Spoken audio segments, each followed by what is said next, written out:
Married at the time you did your first scene? I was. And your husband was okay with that? Yeah. Okay, so how did this conversation come together? You know what, my ex-husband and I, we're like very simple people. I walked up to him, I said, I've been thinking about doing porn. And he was like, okay. He's just very supportive of everything I did, and he trusts me to make good decisions, Supportive is one thing. This is a little bit different. Right. You know what I mean? It's like supportive, like, hey baby, I want to go back to college. Yeah, I got you. Like, I want to, have sex with other men on camera. Yeah. Most men would be shocked. Like, were you guys already like we were and stuff? Yeah, like we were a little bit open. I mean, I wouldn't call us quite swingers, but we definitely had like threesomes and maybe a foursome or two. And I wasn't always the most faithful woman, and I think that he was pretty much aware of that. So I don't think it was that big of a stretch for him. Plus, he trusted the fact that I would make the most out of it as a business too. Like I knew he knew I was doing it for fun, but I also like a very business-minded person. Mm-hmm. And if I'm going to do something, I'm going to make the most out of it completely. So did you have your boobs done at the time when you first started? Or I did one movie with no boobs. So I have one movie out there with no boobs, and then I got my boobs done. I got you. So how did your marriage get affected once you started doing scenes?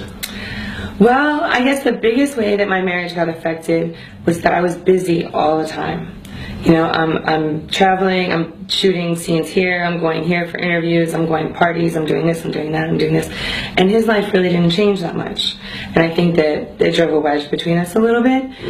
More like the lifestyle than it was the actual porn. I think it would have been the lifestyle of anybody in an entertainment business and a spouse who, didn't have that big of a change in their life. And did that cause you to get divorced? It was definitely a contributing factor, just because my life had changed so much, and his didn't. It made it hard to talk. What really was like the final nail in the coffin where you guys decided to file for divorce?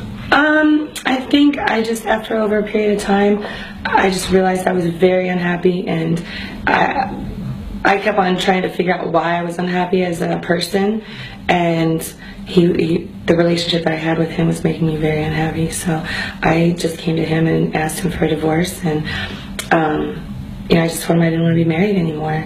It wasn't really anything personal against him. He's still the same guy, but I wasn't the same woman, really. And he was okay with that? No, not at all. There was a lot of drama? Yeah, it wasn't really a lot of drama, but there was a lot of feelings and a lot of hurt, I feel you.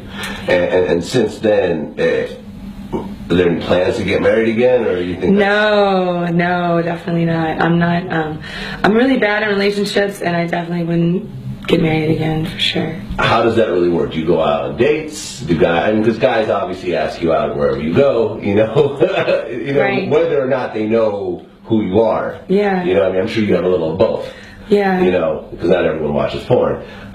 Most people do, though. Yeah. So most people that approach you know who you are? Yeah. Okay. Most people. I would say like 85%, maybe 90% of people. 90% know who you are. Okay, so it's rare that someone just... Yeah, but it's occasional. Yeah, it's refreshing. So do you go out on dates outside of...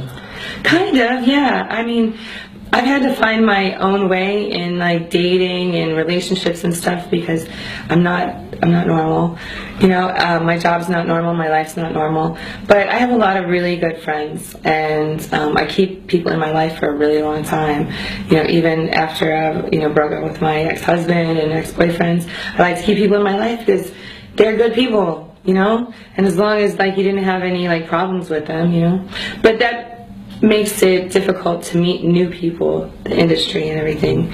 So I work on referrals a lot of times, I hang out with the same people that I've always been friends with, or friends of my friends.